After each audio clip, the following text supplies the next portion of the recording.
Hello, everybody. My name is Noah Washington, and you are here with the Blerdbinder. Today, with us, we have Paige Simpson, the head of development at Scrap Paper Pictures. How you doing today, Paige? I'm doing well. How are you? Good, good, good. So let's get into it. You are a big Hollywood producer. What was it like coming in? Coming into Hollywood, it's not a big, wasn't big and splashy. I think I started as an intern and had to really get my hands dirty. I think you enter helping, and I think that's where you learn and grow, and then opportunities and doors start to open when you're meeting the right people, and again, just helping them to succeed, and then they reach back and help you. Now, when did you know you want to be a producer specifically? I was casting Fruitvale Station with Twinkie Bird, Tracy Twinkie Bird, and I was watching Nina Yang, Forrest Whitaker, Michael B. Jordan, and Ryan Coogler kind of all huddled in a corner working on the script and kind of diving into character and plot twist. And I asked Nina what she was doing. And she explained to me what a producer was, what development was. And I think at that moment, I knew that that's what I wanted to do and where I wanted to be included in the creative conversations. So tell me, what do each producer brings their own sense of self to them, right? What is it you do as a producer that adds to the creative process? I think that I'm really good at putting the pieces of a puzzle together. I'm really good at bringing people together that makes sense for a project. So I know what I'm capable of doing and where my strengths are. And I also know where my weaknesses are and where I need to bring in support. And I think that's really important as a producer to know who can bring in the strengths when you're weak. And so yeah, that's where I have the most fun too, of like, oh, I can't really do this, but I know this person can, and I enjoy working with them. I also think it's a people business. You spend a lot of time with people working on projects, and I feel like I'm really good at picking out the good apples and throwing away the rotten ones. I'm still early in my career, so don't quote me on that, but I feel like I do really well at picking creative partners, and Rachel and we work really well together. So question, did you get to have a personal conversation with Michael B. Jordan? Yes, kind of personal, like, hi, nice to meet you. I'm helping the cast, but nothing other than that. He's amazing though. Really sweet. So let's get into that. You mentioned Rachel Brosnahan, who's known for Marvelous Miss Maisel. What's been like to work with her?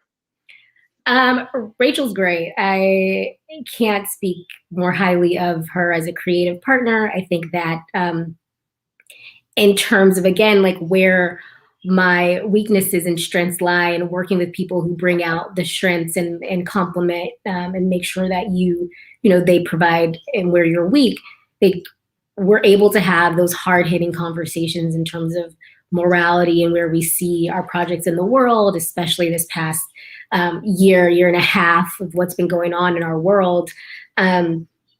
It's amazing to have a partner who sees you for all that you are, and who hears you, who listens, who respects you as a person first, and then as a creative and business person second. And I think that's where we both vibe the most. I'm really glad that you said that, because speaking of this past year, one of the projects you guys recently did was Yearly Departed on Amazon. And I'm going to let you guys know this is a spoiler warning. If you haven't seen it yet, which is shame on you, go watch it. There's a big reveal at the end that you guys use computer generated images to put all these amazing comedians in the same room. Yeah. Whose idea was that? Where did that come from? Yeah, I think it came from all of our creative brains in terms of, we wanted to do this project, and because of COVID, we could not get everybody in the room together. And we wanted to make sure that we were being safe and respectful to everybody's process and make sure that we were keeping up with the COVID standards, and again, just making sure everybody was safe and protected. And that was our main concern throughout the entire process. And it became clear kind of early on in the project that we weren't going to be able to get everybody in the same space, that there was no, the vaccine was going to take a while, and testing and production was still kind of up in the air, and how it could be done and who all could be in the same vicinity and all those things. So we were just like, well, we still want to do this project. Amazon was completely behind us. Shout out to Done and Dusted, because they've done a lot of these COVID productions, and they were really on top of it, and making sure that we were all getting tested 2 weeks before, making sure that daily we were getting tested, and making sure that like everybody got those results. And if you did not get a negative result, then you were, you had to not be on set and leave. And luckily we were able to do that COVID free. What was that entire timeline process from start to finish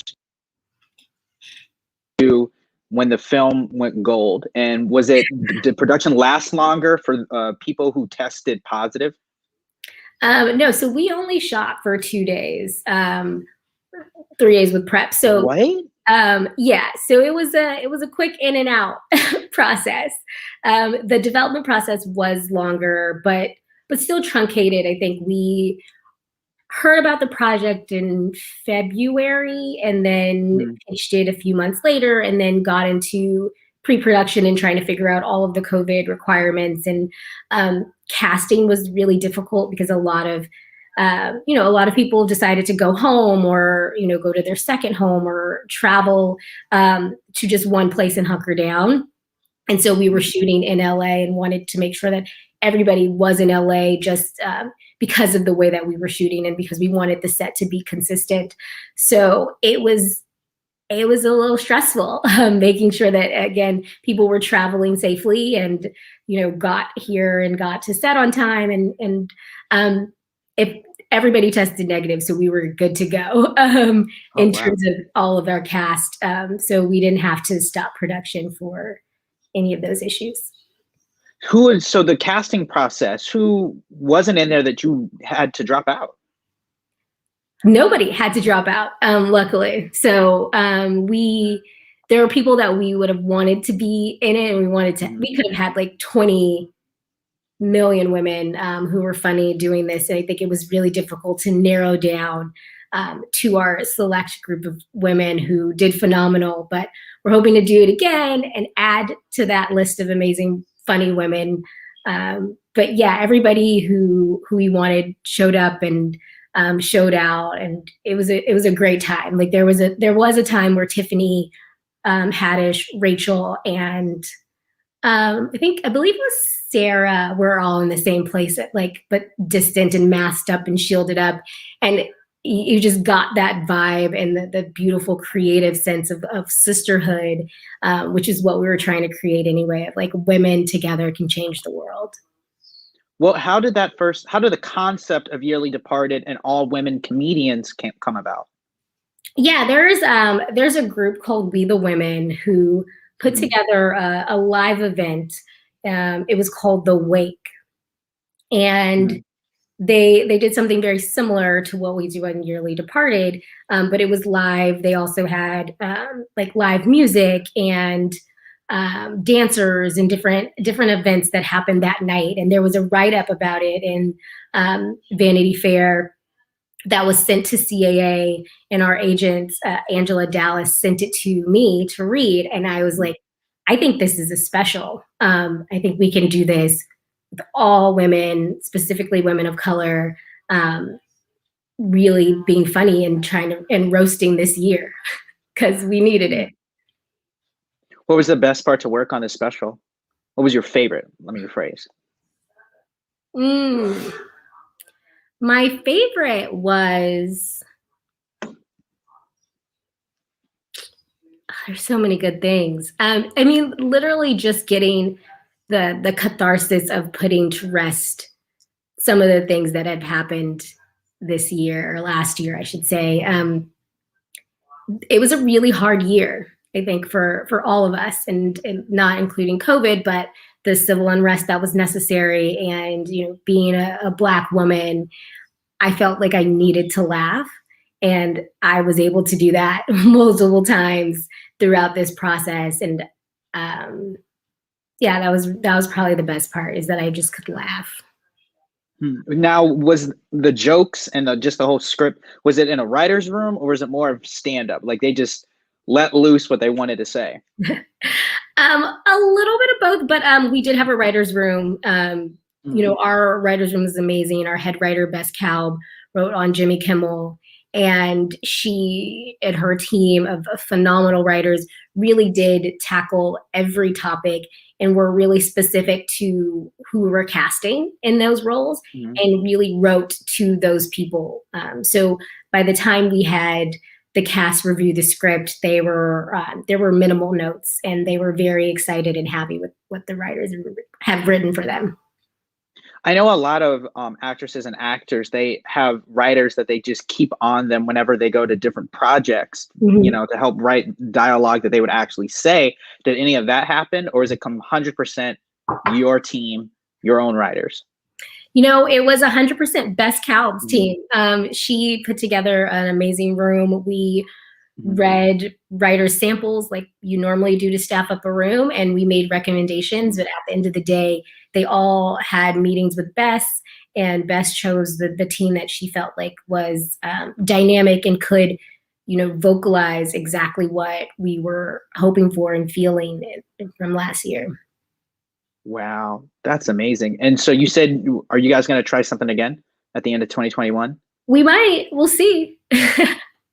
Well, I mean, I'm hoping that you'll let us at Black Press know first, just a little heads up. They give you a little heads up. Okay, so moving on to your other projects, I'm Your Woman, and you're recently announced Are We There Yet? What, are you excited for that? Tell me how do you choose the scripts that get chosen to be produced? Yeah, so it's kind of two different things. So Am I There Yet is a book based off of, it's a book Mari Andrew wrote, and illustrated an amazing, beautiful book that I actually have right here. So I was doing some recon, so Am I There Yet? Go out and buy it. She also just released her second book. She's an amazing artist, and there's beautiful illustrations in that book, and it felt like a diary and a love letter to our younger selves, which is really cool. So we have. For those who don't know the book, can you summarize it for our viewers? Sure. So basically, what it is you went away. You're full screen. Oh, no, okay. I'm still here. I was like, I don't know how this thing works. Technology is not my jam, guys. But it is about kind of her journey through adulthood, through loss, love, grief, boyfriends, moving, kind of all of the things that happen in your 20s, and how you are battling being young and still loving your 20s, but people are telling you have to be an adult, and what that means, and how to navigate through the crazy world that is your 20s. Am I going to have an existential crisis reading it? Like, I'm in my 20s. Yeah, probably. I mean, I cried a little bit of like, oh, this is really what happened. But it's awesome, because I think we all, like as humans, we all go through those experiences, and those are shared experiences, which is really cool. So Camilla Blackett, who wrote Little, she just sold a show to HBO Max, is writing the pilot for us, and we're very excited about her penning this for us, and it's at Amazon. And how we choose scripts. I mean, it's project dependent, but I will say that we really do love a deep character dive. I love a flawed, nuanced character who you maybe don't like all the time. I like that we can be complicated and loved and hated at the same time. And I think that that's where I really dive into the story, is when I can follow the character and really have an opinion about about the character, whether it's I hate them, like the reason why I love Dexter, right? Like Dexter is in a character that you're like, kids, you should be like Dexter when you grow up. Yeah. And it's also just a good story and a good character to follow. So what, I'm really glad you brought that up. What is the difference in pitching a film? Do you pitch characters to Amazon more so than the overall story? No, we pitch everything, the entire project. Characters are included in that, right? Like, so your pitch will include a character descriptions, also a character story arc. For all of your main characters, it will also include like an overall story arc. I say that like we love, again, the character dive. So I'm going to be looking always at the character descriptions and wanted her to hold up the book. Did you guys see the book? Okay. And yeah, so I think that like the network looks at all the things and they want to make sure that the story has an engine for a series, right? When it's TV, that's the biggest thing is what is the story engine? Why is the story, why is it necessary to be told? Why are you the person to tell that story? And how does the story have legs to survive? Why a TV series and not a feature? And I think those are the biggest hurdles that a writer comes across when they're trying to pitch a TV series is why not a feature? Why is this an ongoing story? Are you right there with the writer when they develop the series or film? You know, it depends. Every project is different. Like we love to be in kind of wherever we are beneficial to the project the most. If it's a newer writer or a greener writer, as we call them, we like to be in from the ground, like a seed of an idea till production. If they are more seasoned, or if they feel like they can take the book or the IP or the script and would like to do it on their own and then come to us after once it's completed with notes, we're okay with that as well. Our goal is to support the creative in order to exemplify and amplify their voice and the story that they want to tell. So I think it's really just important for them to get it out, and then for us to kind of walk through kind of ways to make it better. How is the story about Are We There Yet? How did that come into fruition and really production? Did you guys read the book and say, we want to do that? Or were you approached with the idea? Yeah, so we are repped at CAA, with Creative Artist Agency. Shout out to Angela Dallas and all of our lovely CAA team. They send a weekly list of books that are available. And also, I'm always on the hunt for books. So I am an avid reader. That's how my mom rewarded me when I was a kid. Like if I did something great, she's like, you get to go to the bookstore and buy a book. So I go to the bookstore a lot and I send CAA these like long lists of books to check if they're available to purchase or to option. Am I There Yet came on one of the CAA book lists of a book that was available. I read it, loved it, and reached back out to CAA and asked to meet with Mari and her producing partner, Alex Smith, Zimbler. And Rachel and I met with them, and it was just, again, I feel like we're a testament to good partnerships. They're amazing partners to work with on this. We haven't gone into production yet. Camilla is still working on the script for the pilot. But hopefully once she gets that there, we will get a green light to move forward. What's the difference in pitching a film versus a TV show? I think, again, like what we talked about in terms of story engine, it's how can this go on for multiple episodes and then multiple seasons? You have to kind of look at it in a way that there's no end, whereas a feature has a very clear beginning, middle, end. Like, here's where I start, here's where I want to go, and like there's ways to get to that point. I think in a series, if you have an ending in mind, it feels like maybe it's a limited or maybe it is a feature.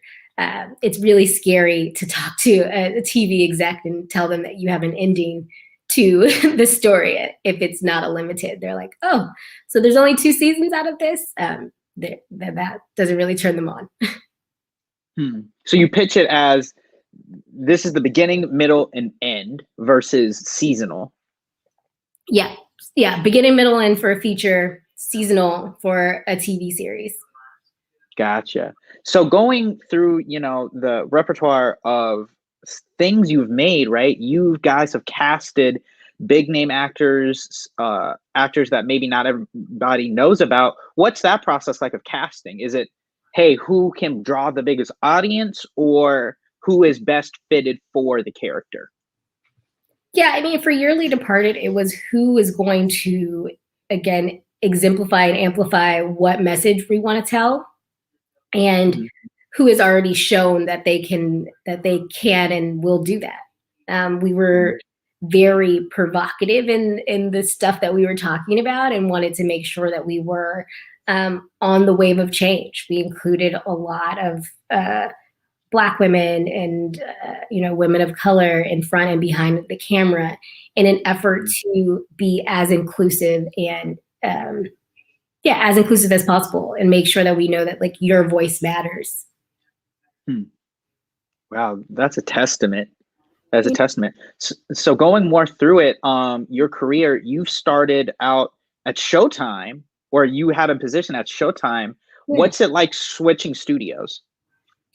Yeah, so at Showtime, I was an executive assistant for Amy Israel. And, Showtime is a buyer, it's a network. And so it's different now that I'm a seller and a buyer to a certain extent. We buy or option projects, and then we look for a network to buy them from us. I will say that I like doing TV and film. At Showtime, I was just doing TV, and is kind of limited in the scope of things and projects that I could bring in. Also, as an executive assistant, not a lot of power in that role, but a lot of influence. I will say that, Amy Israel, Gary Levine, David Nevins, Dave Benninger, Jesse Dickovinsky, everybody was really open to listening and learning, as being only Black woman there, and only woman of color for a while. So it was really important for me and for them that my voice was one that they did listen to, and they did appreciate my opinion. So that was great. But I love the freedom that I have now with our own production company. You said something in your answer that I want to kind of zero in on. When you are pitching your shows, right? I was reading that you guys at Scrap Paper have a first look deal with Amazon, right? So does that give you the option to, if they say no, right, to a project, you can go shop it around to other networks or developers? Yes, that's exactly what that means. And it's only on the TV side. So on the TV side, we pitch first to Amazon. If they pass, then we're allowed to take it elsewhere. Oh, wow. So have you had to run into that situation? Or has Amazon been 100%? Let's do it. Oh, really? If Amazon's listening, you guys should. No, I think that like any other pod, there are projects that aren't necessarily right for Amazon, but they're right for your brand. And they're right for you, and they're the story that you want to tell. And again, not everything is going to be right for Amazon, or they might have a competing project. So it is, they're always great about being completely transparent of why they're passing on a project, and giving us a swift answer and being very respectful. Have you guys, what project has been dropped that you're just like, man, I wish that was made? If you can tell us, let me say that. I don't think I can, but I think that there's, again, it's just what you're passionate about. And sometimes you're not, there might be competing projects, or I can tell you there's a book that I just lost out on for IP. I really wanted this book, and we met with the author and really pushed hard, and Amazon was open to optioning it for us, and we lost it to a really big pod somewhere else, and that was really heartbreaking. But it's good to know that you're in good company, right? Like when you want a project and other people want it, it's kind of like, okay, so my pulse is right. Like I am. That's like the temperature test, right? If you want a project and nobody wants it, the question is like, why does nobody else want this, but you want this so badly? So there are times that like that happens.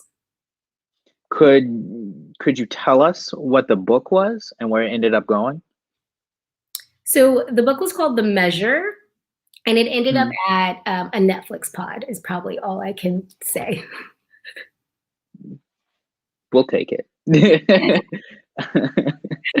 So reeling back in, going back to your time at Showtime, what were some of your favorite moments or favorite things to do? That might be a better way to answer it, to ask it. Favorite things to do. I love notes calls. I love talking to writers and giving them notes and thoughts on a draft of a script. Back then, I guess we had Zoom, but we never used it. It was always conference calls, which is kind of... This is back in the time when people were around each other. Conference calls, which sounds crazy that like we weren't like, hey, let's do this on Zoom. But I love that. I love being able to sit around a table with other creatives and talk about different ideas and notes that we had from reading the same material. Showtime would do this kind of event maybe biannually, where we would watch pilots that had been shot, and all the executive assistants would get in a room. We'd watch them, and we'd give Gary Levine, the president of the network, we'd give him our thoughts on it. And that was really fulfilling as well, because it's, again, an upper level executive listening to your opinion and valuing you as not just an executive, but as a consumer, right? Like you are part of the audience that they're looking to tap into. So those are fun times. Is that how you look at each project, as a consumer or as an executive? Do you pick things that you want to personally see, or do you pick things you know that the broader world would like? That's a good question. Thank you. I try. I think that selfishly, I pick things that I would want to see. I feel like I have a broad enough bandwidth of things that I watch that I'm interested in, and that, and with Rachel as well, I think there's some things that like she watches that I don't, but I'm open and interested in them. I just don't have a lot of time to watch everything that's on. But COVID and quarantine did give me more time to catch up on things. But yeah, I think I pick projects as if I were the consumer. Is there anything that you've passed on that has later gone out and you've been like, man, I should have done it? No, there's things that no, it's never.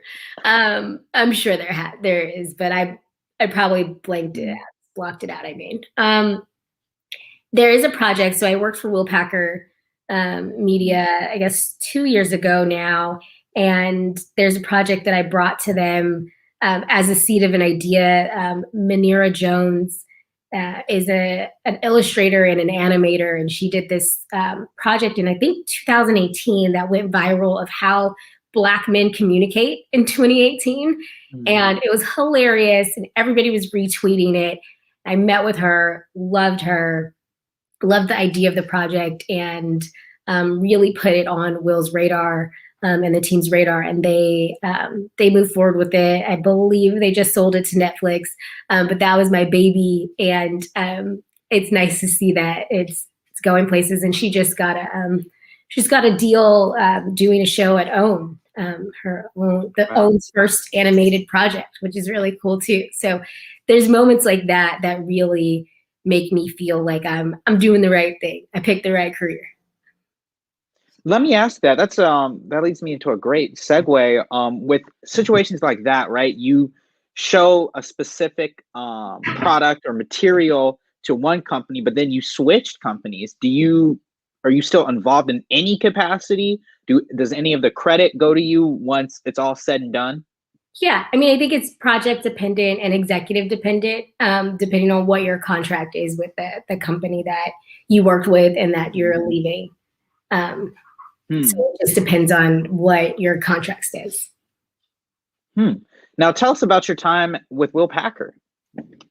Yeah, I mean, I had fun. I was in development and producing there on the TV side. I worked on Ambitions for OWN and Bigger for BET Plus. Bigger is about to release their season 2. I love that entire team. I went to Atlanta for a little over 6 months to work on both of those projects and be on set and in the supervising producer role for the first time. So I was really appreciative of that opportunity to learn and grow in a different skill set. I learned a lot about myself, a lot about people and project management, and didn't get a lot of sleep, but ate a lot of good Atlanta food. What's your favorite place to go to in Atlanta? What one? Well, I'm a chicken wing fan, and I love lemon pepper wings. So I would say JR Crickets, but I would tell them to fry my wings lightly because they just will fry them to no end. It's like fry them lightly, extra lemon pepper seasoning. Moving on. So we often hear about projects spending years in development before getting produced. In your experience, how common is that? What's the average length of time it takes from one of your projects to go from concept to screen?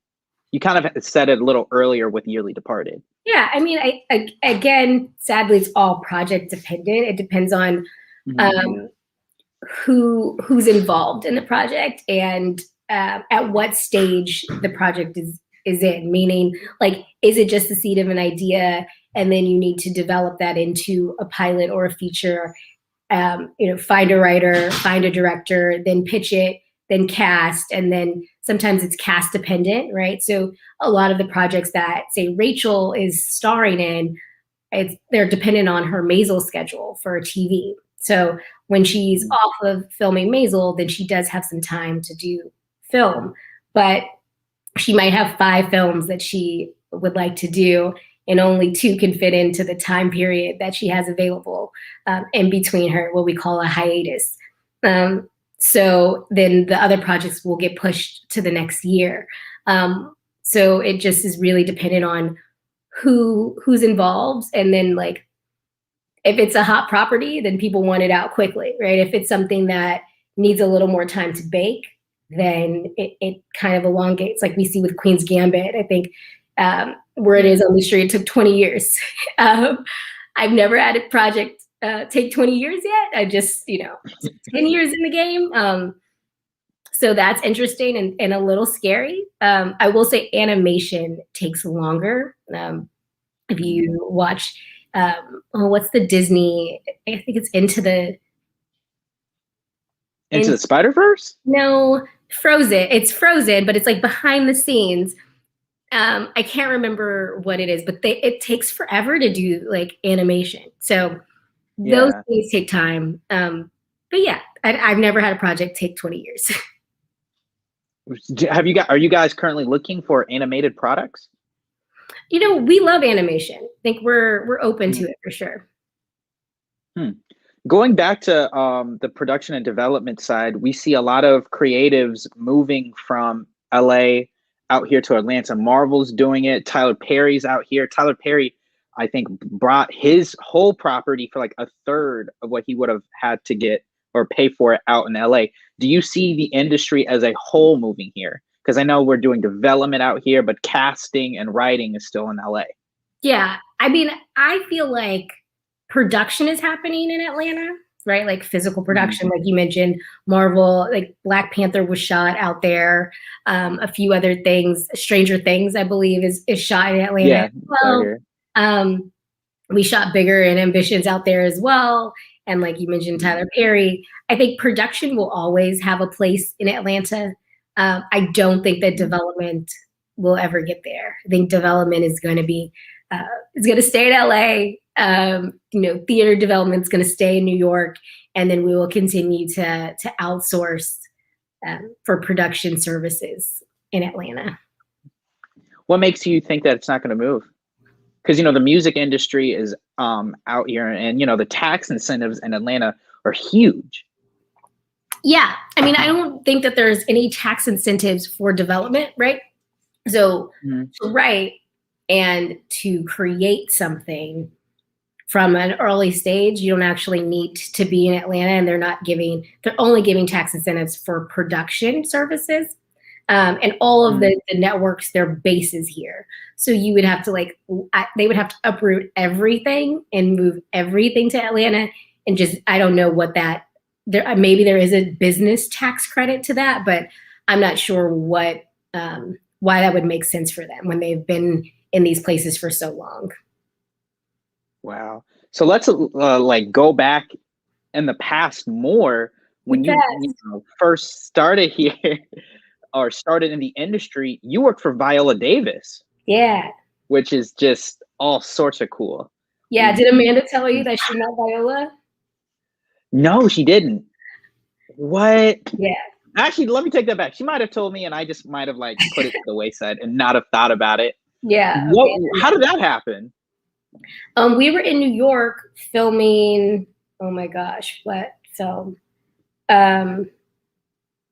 Custody. We were filming Custody with Viola, and Amanda was not too far away, and so hopped on a train and came to visit. And so she hung out with us for 2 days. It was, I think, a week before she got engaged. It was great. Oh, wow. Yeah, she'll probably never say this, but we almost ruined her surprise engagement. It was great. I'm going to ask that offline a little later. Yeah, but how did you meet Viola? Viola's amazing. She is a phenomenal human being, a phenomenal woman, a phenomenal mother, wife, creative. I can't speak, highly enough about her. There's just not enough words to describe how amazing she is. What was that relationship like? Is there anything you took from her that you now apply into your working life? Yeah, I think that one thing that I say all the time is she says, strive for significance. And that to me means every day move with purpose. Every project that I do, every person that I meet, every creative that I want to work with, there's a purpose behind it, and a smaller purpose, right? It doesn't have to be this big philosophical purpose. Although for me, there is at the end, I think that God has placed me on this earth to help storytell and to actively live that art reflects life, life reflects art in a way, and make sure that we continue to change these narratives. I think we're talking about it now more with the Asian American community and how media has played a huge role in how we've seen Asian women and how we've subjected them and objectified them to things that are just not appropriate and have caused grave harm. And, we have to take responsibility and accountability for how we are putting these images out into the world and making sure that we put out other images. It seems so simple when I say it out loud. That's why I'm laughing, because it's you just don't do those and put out new ones and better represented ones. But I hope that's what our generation is doing, is actively changing and not just saying we want change. We're moving towards that. I'm paraphrasing here. There's a W.E.B. Du Bois quote saying that, if art is not advancing a movement, then what was the point of it to begin with? Do you feel like the work you guys have put out so far is representative of that? Yeah, I do. I think that Yearly Departed is just the start of what we have coming out, and it is really reflective of what we want to do and who we want to put at the center of stories. We want to put women and people of color and LGBTQIA and Latinx and all of these people. We want to make sure that they're able to tell their stories on a platform that, at times were heartbreaking and funny at the same time, right? Putting to bed TV cops in a time where like nobody likes any kind of cops. It's funny but sad because we grew up on The Wire. We still watch SVU. I mean, there's still like we mentioned Carl Winslow on our special. We loved Carl Winslow, but he's also a cop. Yeah. So we made a joke of like, he has to go too. But those are conversations that we have to have. And I think we're okay with having the tough conversations. There's a saying that avid readers are undiscovered writers. Do you see yourself eventually moving out of and into other creative aspects of the industry, like writing or directing? Yeah. I mean, listen, I love what I do. I love what I do in the aspect that I am in right now. I've thought about writing and directing. I have written. I think that I'm going to direct something soon. And so I'm interested in all facets of creative. I'm one of those people who feels like you can't give adequate notes on something unless you've done it. And so even before I got into really developing and producing, I started writing scripts and learning how to screenwrite. And, there's some bad ones out there on my computer right now that are like, don't ever show anyone. Any ideas you want to share with us, or no?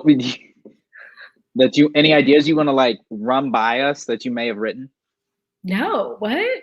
No, but know that like we're out here looking. I mean, yes, no, I don't want to share any of the bad ideas that I had. We're only going to talk about the good ones that are going to be coming out soon, Noah. But no, every creative has good and bad ideas, and knowing again your strengths and your weaknesses. I think that I am not the best writer. I think I'm really good at ideas and really good at the bigger picture. And I find people who are great with the small granular things. Do you think they were bad all the time? Like, I know there had to be one that you loved and a passion project at one, like, just one day you'd be like, man, I'd really love to see that on screen. Did I think they were bad at the time? No, for sure not. Like, I was like, oh, this is great. I think the ideas are great still. I think the writing was what was bad. It was a lot of like, I think dialogue is very important in scripts, and my dialogue was a lot of like what we call like juxtaposition or like telling, where you're like, hey, Noah, what's going on today? Like, it's not what's happening. But I feel like I've grown from there. And so hopefully I'm working on a short film right now. That's the one that I've written and I'm going to direct. So I'm excited to put that in the world soon. Do you want to tell us anything about it? Hopefully you like it. I don't think I can say anything yet because it's a short film. I think that I can't say anything without giving everything away. But I'm really excited to work on it and work with some friends that have helped me develop it. And I'm trying to think of like a bad idea that I could give you that like didn't work out in the short amount of time that we have. But I think we always think that like that like anything we go through, like, oh, this could be a story. I still think that my family is crazy and probably deserves a story. But like they would never let me tell their story. But I'm trying to think of something like a bad idea I had. And this is not like to say that I've never had a bad idea, guys. So I just can't think of the bad ideas because I push them out of my head and only continue to focus on the good ones. But as you should. If you have bad ones, continue to think of them. I write my ideas in my phone, on my notes, and then I go back through them. And some grow into something, and then some just kind of fall by the wayside. Yeah. And our final, few seconds, is there anybody that you'd love to work with that you haven't already worked with? be it on the producing side or on the acting side? Yeah, there's so many. I love Bruna Papandrea as a producer, and I would love to find something to work with her on. She used to work and run Reese Witherspoon's production company, who I also love and would love to work with at some point in time. You know, Zendaya is really interesting to me and feels fresh, but with like an old soul, and is highly talented on that side. Let's see, on the director side, I love Malcolm Lee. Malcolm Lee. We have a feature in the works of Amblin, but I love Steven Spielberg, and huge fan. And yeah, they're just some names. I mean, there's so many. I have a list of that as well. I am a list person. So I definitely have a list of people. You know, I love Westbrook. I love what Will Smith is doing. Like you mentioned, Michael B. Jordan, Outlier, his production company. Alana Mayo used to run his company. I'd love to work with her. She's over running Orion Studios now. She's the president of a studio as a Black woman, killing it. Yeah, so much fun. Well, thank you so much for joining us. That is our time. Once again, viewers, we have been having a wonderful time with you. This was Paige Simpson, Head of Development at Scrap Paper Pictures. Paige, before we go, is there anything we should look out for? You know, we're going to have some more announcements coming soon. So check out Deadline, Hollywood Reporter coming your way soon. We're really excited about the stuff that we have in the works, and can't wait for us to share it with the world. Well, thank you very much for joining us, Paige. And thank you guys for watching us here at Black Press USA. Thanks. Bye. See you guys.